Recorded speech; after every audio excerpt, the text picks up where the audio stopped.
Ethan Carter had always dreamed of a peaceful life, a quiet corner of the world where he could raise his daughter, Sophie, away from the chaos of the city. As a widowed firefighter with a grueling schedule, he craved simplicity: neat lawns, friendly neighbors, and a safe place for Sophie to grow up. When he found Pinewood Grove, a gated suburban enclave with promises of security and community, it felt like the answer to his prayers. The houses were modest but well kept, the streets lined with towering oaks, and the air carried a stillness that seemed to whisper home. But Ethan would soon learn that peace in Pinewood Grove came with a hidden cost-to-cost embodied by Victoria Langston, the HOA president who ruled with the precision of a dictator and the spite of a scorned monarch. At first, Pinewood Grove seemed perfect. Ethan and Sophie settled into their new home, a two-story cottage with a small porch where Sophie could sit and sketch the birds that flocked to the feeder he'd hung. Ethan appreciated the orderliness, the uniform mailboxes, the manicured hedges, the way the neighborhood gleamed under the morning sun. He wasn't one for petty rules, but he figured a little structure was a fair trade for the safety of a gated community. Sophie, a shy 9-year-old with a mop of curly hair and a chronic lung condition, needed stability more than anyone. Her condition, a rare form of pulmonary fibrosis, meant she relied on medication and occasional oxygen treatments to keep her breathing steady. Ethan had moved here for her, and he'd endure any inconvenience if it meant she could thrive. Victoria Langston made her presence known within a week. Ethan was unloading groceries from his truck when she appeared, clipboard in hand, her sharp heels clicking against the pavement like a metronome. She was a tall woman, her silver hair pulled into a tight bun, her lips painted a severe shade of red. She introduced herself with a smile that didn't reach her eyes, her voice crisp and commanding. "Welcome to Pinewood Grove, Mr. Carter. I'm Victoria, your HOA president. I trust you've read the covenant? We take our standards seriously here." Ethan nodded politely, wiping sweat from his brow. "Yeah, I skimmed it. Looks straightforward enough." Her smile tightened. "Skimmed? Well, I'll send you a highlighted copy. We don't tolerate deviations. Uniformity keeps this place special." She handed him a pamphlet titled Pinewood Grove Guidelines and walked off, leaving Ethan with an uneasy feeling he couldn't quite shake. The rules were absurdly detailed. Porch lights couldn't exceed 60 watts. Holiday decorations required pre-approval in writing. Grass couldn't grow past 3 inches. Victoria herself had been known to measure it with a ruler. Ethan chuckled at first, thinking it was overzealous but harmless. He had no intention of rocking the boat. His days were spent at the fire station, his nights with Sophie, helping her with homework or watching her draw. He didn't have time for HOA drama. But Victoria had other plans. It started smell. A notice slipped under his door about his truck being parked an inch too far from the curb. Then came a fine for Sophie's bird feeder, deemed an unapproved yard fixture. Ethan paid the fines, grumbling but unwilling to waste energy on a fight. He'd dealt with worse than a power-tripping bureaucrat in his years on the job. Still, the incidents piled up, each one feeling more personal than the last. Neighbors whispered about Victoria's reign of terror, how she'd forced a family to remove a swing set because it clashed with the aesthetic, how she'd fined an elderly man for planting roses that were too VY brand. Ethan began to see her not as an annoyance, but as a predator stalking her prey. His first real clash with her came over the gate codes. Pinewood Grove's security system required residents to punch in a 6-digit code to enter, a feature Ethan had appreciated until he realized Victoria changed it every 10 days. For a firefighter who often worked late shifts, it was a nightmare. One night, after a 14-hour call fighting a warehouse blaze, he arrived home at 2 a.m. to find his code rejected. He stood there, exhausted, punching in the numbers again and again until a voice crackled through the intercom. Victoria's, cold and clipped. "Mr. Carter, your code was updated yesterday. Didn't you check your email?" "I was working," he snapped, his patience fraying. "Can you just let me in?" "It's late," she sighed, as if he were a child who'd forgotten his homework. "Security is paramount, Mr. Carter. I'll buzz you in this time, but next time, be prepared." The gate creaked open, and Ethan drove through, his hands tied on the wheel.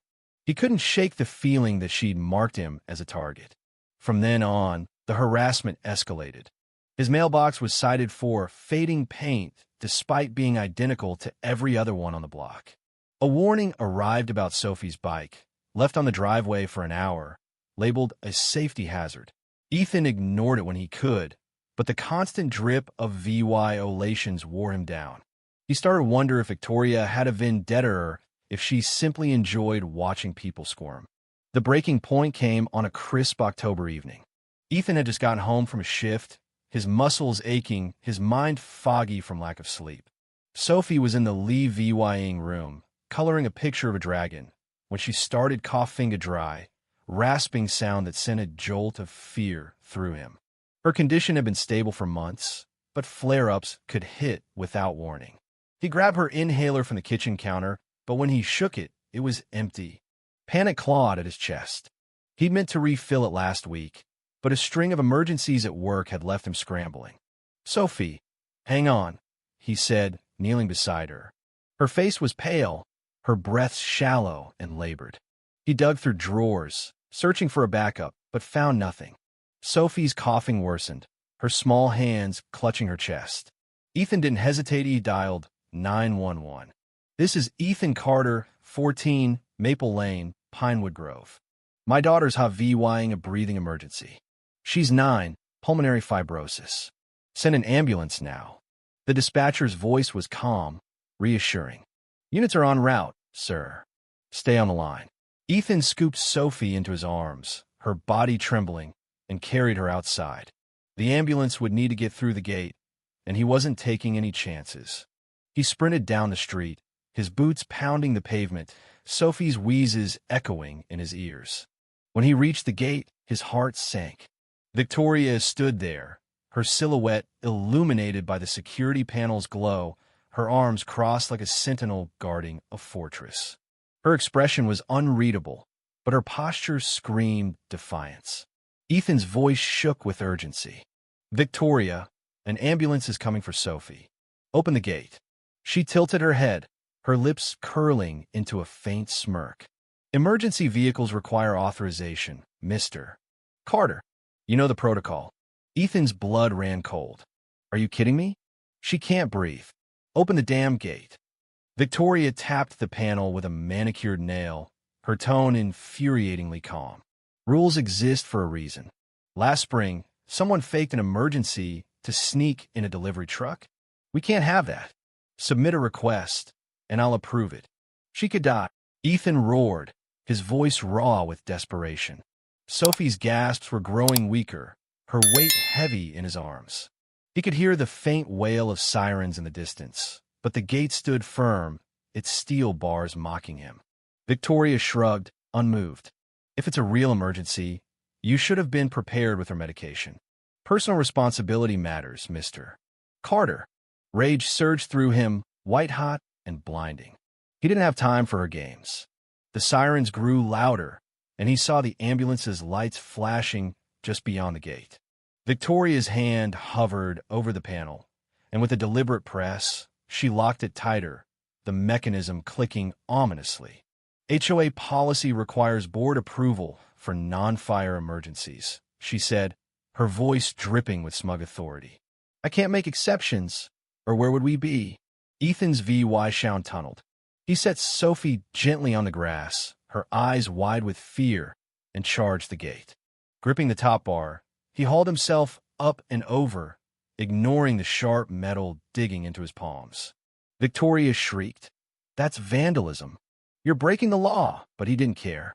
He landed on the other side, his knees jarring from the impact, and waved frantically at the ambulance. The paramedics saw a wiry man named Jake and a steely-eyed woman named Clara leaped out, grabbing their gear. "We need to get in now," Clara shouted, eyeing the locked gate. Ethan didn't hesitate. "Climb it. She's dying." Jake and Clara scaled the bars with practiced efficiency, dropping beside Sophie as Victoria dialed her phone, her voice shrill. "Security. Police. Ethan Carter is a menace." Ethan ignored her, racing back to his daughter with the medics in tow. Inside the house, they set up an oxygen mask and nebulizer, working with swift precision. Sophie's breathing steadied, color creeping back into her cheeks, but Ethan's hands trembled with a mix of relief and fury. As the paramedics stabilized her, a sharp knock sounded at the door. 2 police officers stood there, badges glinting under the porch light, Victoria smirking behind them. The taller officer, a man with a weathered face, spoke first. "Mr. Carter, we've got a report of trespassing and disorderly conduct." Ethan's jaw dropped. "Trespassing? My daughter was dying. And he jabbed a finger at Victoria, locked the gate on an ambulance." Victoria stepped forward, her voice syrupy with false concern. "Officers, I warned him about our protocols. He refused to comply, scaled the gate like a criminal, endangered our community. Rules are rules." Clara, still kneeling by Sophie, stood up, her face hard. "With respect, officers, this man saved his kid's life. We couldn't get in because she blocked us. That's reckless endangerment." The officers exchanged a glance, uncertainty flickering in their eyes. Victoria huffed. "There's a process for emergencies." He didn't follow it.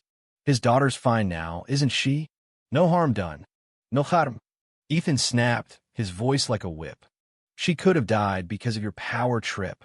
A crowd was forming now, neighbors drawn by the flashing lights and raised voices.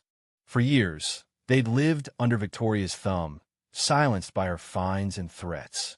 But something shifted that night.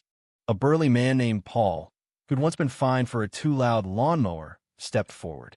"She's done this before. My wife broke her hip last year, and Victoria delayed the ambulance over authorization. She's a tyrant." Murmurs rippled through the group. A woman named Rachel, a nurse with a toddler on her hip, nodded. "She fined me for calling paramedics when my son had a seizure. Said I should have driven him myself." The shorter officer scratched his chin, turning to Victoria. "Ma'am, obstructing emergency services is a crime. If these folks are telling the truth, you're in deep trouble."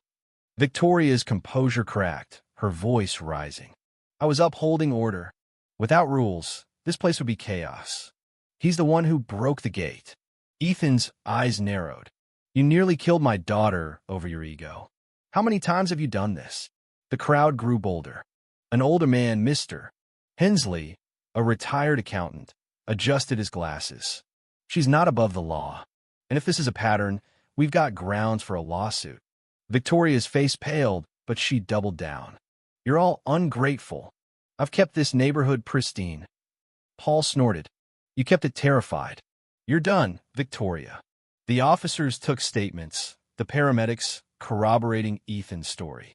Victoria's allies' cronies she'd handpicked for the HOA board stayed silent, their loyalty evaporating.